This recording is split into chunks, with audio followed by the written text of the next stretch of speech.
Adar, do you think that what's happening has escalated to the level of genocide or genocidal intent? Good question, Andrea. So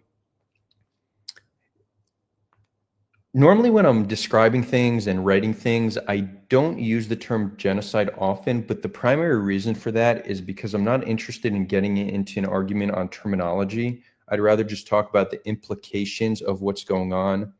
For example, the fact that you've had the highest rate of children being killed out of any instance of violence since the Rwanda genocide, highest civilian to combatant ratio in the 21st century, right? I'd rather just describe it in these terms. And the reason for that is because many on the pro-Israel side, the second they hear genocide, they shut down completely to what you have to say. So I'm trying to explain it in actual like facts. What are the facts on the ground? Not like not argue over terminology. But yeah, I mean the fact that every like major academic on genocide, most human rights organizations have called it genocide. Like, who am I to argue with them? Now, to be clear, there is a difference between the legal definition of genocide, which is a very narrow definition, and an academic definition, which is much more broad.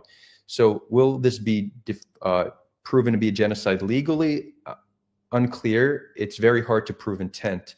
But genocide from an academic perspective is it's much broader and call it even much more subject to interpretation.